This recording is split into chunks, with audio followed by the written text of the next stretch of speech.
So this is the Aurkitu Garnacha Blanca from Navarra, also in Spain. I don't know why I say also. It doesn't matter. This is the Aurkitu Garnacha Blanca from Navarra in Spain. That's right. So Garnacha Blanca is the grape here. It's actually about 85% Garnacha Blanca. There's some Viura in there as well. Two white grapes that I guess not a huge amount of us have heard of. They are the two white grapes that make up white Rioja. Viura in particular is the main grape of white Rioja. If we were in Rioja, we're not in Rioja for this. And so most white Riojas are mostly Viura. Viura is the Riojan name, but the white grape is actually known as Macabeo in the rest of Spain, which is what Cava is made from. So they're all sort of related. There's only a touch of that in here. Garnacha Blanca, usually the secondary grape. This is the main grape here. Similar in style to Sauvignon Blanc, Garnacha Blanca. So if you're a Sauvignon Blanca, this is definitely up your street. And to Garnacha Blanca, just before we carry on, white Grenache. White Grenache, a lot absolutely. of people, Grenache, you know, Grenache Noir. Yes. This is white Grenache. Yeah, and you'd be surprised actually how many red grapes there are out there that have a white cousin. It's pretty normal. It sort of happens genetically.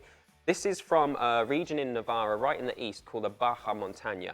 Proper, rugged mountain landscape. We're not talking those traditional, like, black green fields of vines in a row. We're talking bushes, between rocks, on slopes. It's really, really rugged. And it's quite extreme there. The heat is really extreme. And Garnacha, the red grape that we know, does fantastic in those environments. Becomes big, rich and juicy and a big, heavy-bodied red wine. Garnacha Blanca struggles, really, really struggles, which might lead you to think, well, what's that mean for the wine? Is it going to be crap wine? Well, actually, struggle is good for grapes. Grapes that have it too easy, get too much watering, the right balance of sunshine, they get full of water and big and juicy, but there's no flavour in them. But struggled grapes, where the roots have had to go down meters into rock to get what they need, they are smaller, there is less yield, but the flavour is really concentrated in them. The struggle is real. Struggle is real. Now, I already know drinking this that the wife's going to love it, right? It's got like a, I don't know, it's got like a creamy, almost like thickness to it. Yep. I've had that before with Macabeo, but like what's going on in here, in this one? Yeah, so there's a real richness to this. So if you're a Sauvignon Blanc lover, you won't be used to this. This is more in the Chardonnay style or white Rioja style that people are sort of quite popular with. And it's oak aging. This is not just we've made the wine and we'll stick it in the barrel for a time.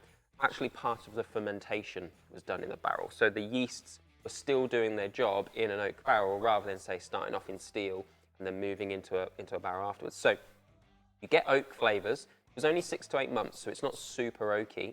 But when the yeast is developing in the oak barrel and doing its job, turning sugar into alcohol, you're getting those rich dairy flavours come in. So that's the fermentation as a secondary thing gives off these like dairy creamy sort of textures and flavours to the wine, which makes it richer and sort of gives it a bigger mouthfeel. And if that's the kind of sensation you like with a white wine, you know, that's oak barrel fermentation. Will it always say it on the label, or is this where you need to lean on where you're buying it from to know about the wine to tell you that? So oak barrels are expensive and the process is pretty pricey to do. So generally, if a white wine has been through that, they're probably going to talk about it. Does it talk about it on here? No, it doesn't. So there you go. That goes against everything that I just said. But yeah, they're probably going to talk about it. If they're not going to talk about it, there are places where it's typical of the region. Rioja, actually, they're more likely to tell you in Rioja or in Navarra if the white wine is not oak aged, because generally it gets some level.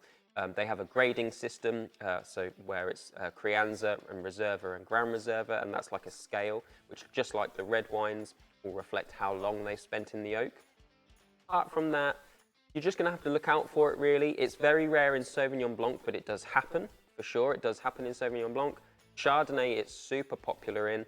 And Viura, Garnacha Blanca, they are sort of similar in style to a Chardonnay. Viura especially, so they'll get that sort of treatment. But you're going to have to look out for it if you like it. This is quite a big wine. Like what I personally would class this as quite a large white wine. You know, it's not a summer swiller as such. You know, what's this going well with?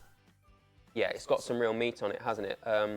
Alcohol's still only 12, so I think there's a nice refreshing characteristic to it. But yeah, it's going to need something a bit heavier. Roast chicken dinner on a Sunday for sure. You know, chicken dishes it's going to go great with, but like maybe on the heavier side, like a roast rather than say a salad or something. It'll probably do well with pork because fattiness. You know, the acidity will cut through the pork, but pork has still got big, rich flavours, and that will go nicely with the white. Oof. Winner, winner, chicken dinner. Cheers.